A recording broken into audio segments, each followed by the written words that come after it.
Hey Georgia Manufacturing Alliance, I'm Annie Jorgensen, the media specialist for GMA, and I am here at World Emblem International here with Jim Kozel. So Jim, tell us what your position here is at World Emblem. The Vice President of Operations. I've got everything from the United States and Canada. Wow, and what is World Emblem? What do y'all do? So we manufacture names, company emblems, other embellishments, and other branding products. Which really spans more than you would assume and more than you would think. So talk about the different products that you manufacture daily. So we do everything from names and company emblems for the uniform industry to names and company emblems on garments for direct embroidery for anything including retail. And then we have items like name badges international, stickers international, fast pens is our newest product. So if it's a branding item, we're there. And I love your mission statement. It's brand the world. One emblem at a time. One emblem at a time. There you go. I love it. And earlier today, you took us on a tour and introduced the group a little bit more about what your company is, where you started, and talked a lot about your culture, which I love. But I do want to go back. I think the history, the story of where World Emblem really started from, if you could talk a little bit about that, because I think it is a great story. So it started out with the father, and he built it up. It was just starting to get its roots. It was a little under $5 million, and the father died, and they left it to the two brothers, Randy and Jamie Carr. And Randy ended up the acting CEO and then took the business over and took it to where it's at today, which is now a $40 million a year company. And they were very young when they inherited that company. It was tough. It was at a bad time for the company too, because it was at that weird growing stage. Right. And Randy has knocked it out of the park with what he's built. Hard work and dedication. Hard work and dedication, and a great team. Everybody, there's not a bum in the lot. You can tell, even on the tour today, you could tell that all of the employees were great. Your staff that's out here near the lobby, they're happy, they're working, they're focused. And so it's great to see that. And along the same vein, talking about company culture, it's so important to you, and you reiterated it several times throughout our tour today. So talk about why culture is so important and what makes World Emblem's culture different than other companies out there. What we learned is that if you hire wrong, if you hire somebody who's not going to fit your organization, they won't last. Either they'll quit, the team may go ahead and ostracize them, basically, I hate to put it that way, or as an organization we'll fire them. We found that we can, the talent is in there for people to get done anything they need to get done. But the reality of the fact is, if they're not 100% committed, if they don't want to keep smart, if they're not going to go ahead and do the things that make them fit within the organization, it just won't work. Absolutely. If we get the job done, which is one of our primary goals in life, and that's one of our core values. Right.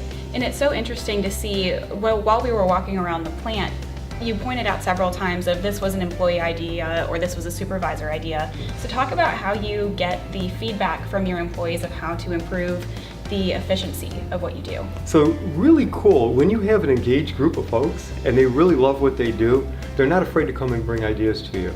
And so we'll be the one of them that was like the way we distribute work. Most of that was designed around the people that were doing the work. They didn't want to walk as many steps.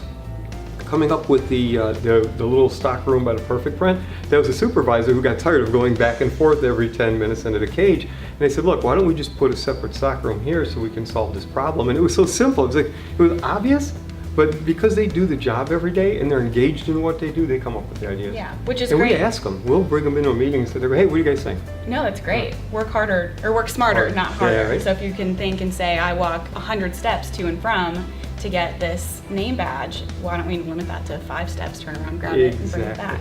Yeah. So important.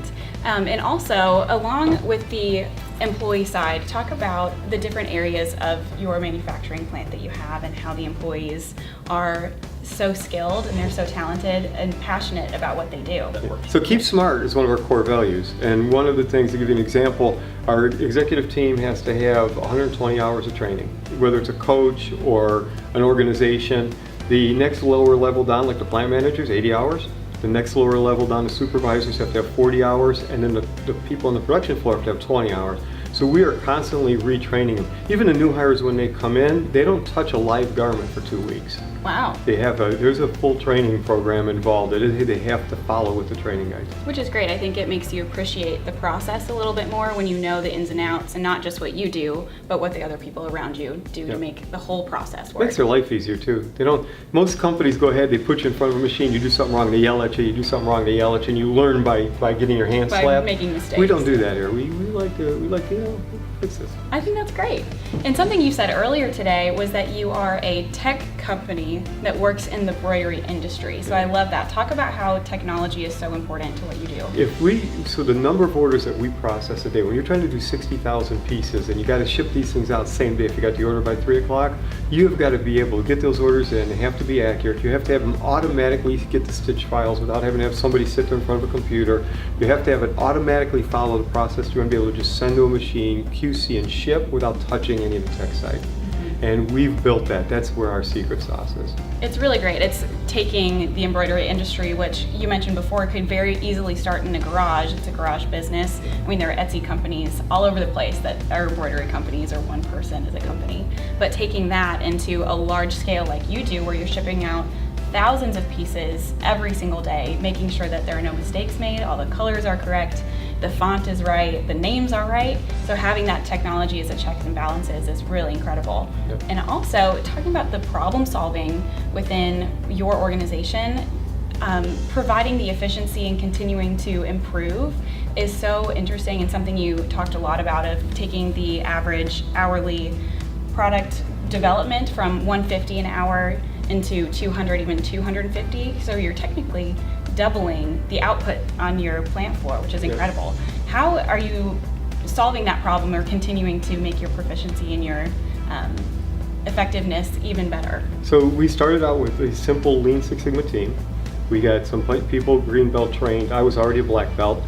Same thing in our other facilities. We have them green belt trained and we have a black belt available. And now we're doing that again this year, but it started out with just creating that core group of team and then trying to get the data. And the data again is the key, because if you know what's going on in the machine, you can fix the problem. So for example, I can tell you how many times a thread broke on which head of which 6-head machine, how many times it's happened, how long the downtime was for. I can tell you if we had a bobbin thread break. I can tell you if something on a machine broke. It's all there, all of the data is there. Wow. And what we started to find out, so it started out with a little bit of a paper for performance thing about a year ago, and we said, look, we'll just throw this out there. If you hit this, we'll give you this amount of money. And one woman just like killed it. And we're sitting there going, well, wait a minute, if one person is able to hit this number, why can't they all hit the number? Right. What's this one person doing that's a secret sauce? So we went ahead and we came through the whole thing and started getting data. We had to team up with Tajima and with Hydronics on a Perfect Print to start getting the information out of the equipment. And we turned it around and started to realize that we can duplicate this process. And if we duplicate this process, we can get these people to not work any harder, make more pieces. If they make more pieces, I can pay them more. And if I can pay them more, I can keep them longer. And now this thing circles around the whole direction. And so we have started to take apart and process map and get data on every single step of the way to make that happen. That's really incredible. It Using is, technology to improve so much and to grow your business is really amazing. So let's switch gears now. We talked about your employees, your culture here, but let's talk about the customer side. What do you do to appeal to customers all around the world? So our customers they want on-time performance. They want the product to be right when they get it there. They want it to have an ease of ordering. They want to be able to go in and not have any problem getting the order to us and then getting the stuff the next day. They want us to be very predictive and consistent. Sure. So even when you mess up a little bit, as long as you're very predictive, if you have 60 solid days of not making a mistake and you go ahead and you have some blip because of a snowstorm or something, nobody's going to say anything.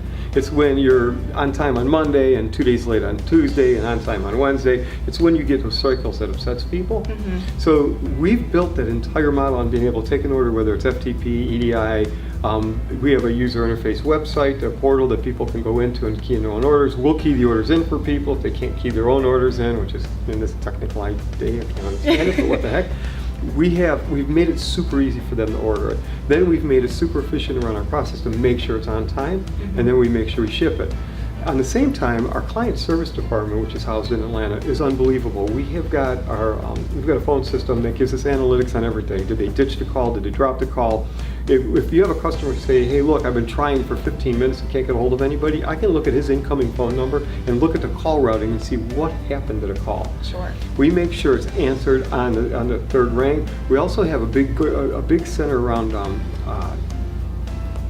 first call resolution. We don't want this customer to call and then a call and a call or have this going back and forth. So we work hard on one call resolution. We work hard on not dropping a call, not missing them. If you look, there's a big TV screen out there, and each one of the client services names is on there, and we roll through the different metrics that are going on, going how many calls did you take, how many, what did it take to answer them, did you drop any calls? And we've only had one drop call in the last 3 days, by the way, which great. is really way cool.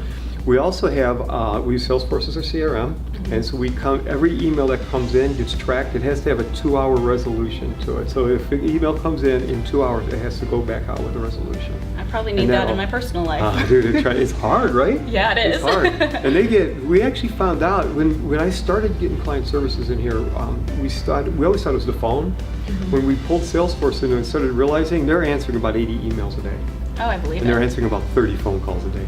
Why, right? It's nuts. Because it's 2019, more people are emailing than picking up the phone to call. Exactly it. And I love, so every element of the consumer experience is so thought through.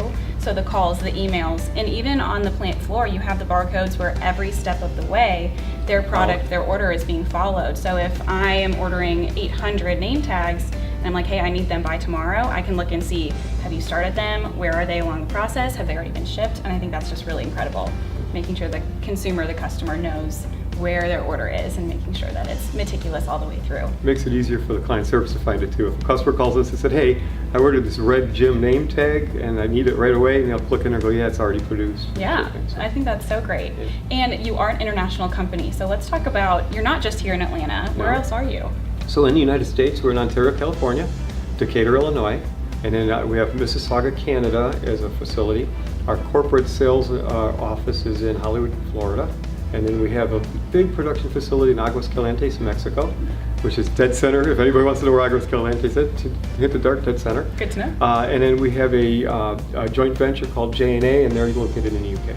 So you span all across the globe. We do. That's Our goal great. is to be all around the world. We want to see our emblems everywhere. Yeah, so let's talk about goals that you have set for the future. Where do you see World Emblem in 3 or 5 years? So in our 3 year, we have a vivid vision that we've created that says, here's what the company looks like in 3 years, all the way down from the sales to marketing, manufacturing, R&D, through all of the things we'll do with the community and the community involvement, like getting involved with Habitat for Humanity, getting involved with a couple of the shelters in the local area, stuff like that.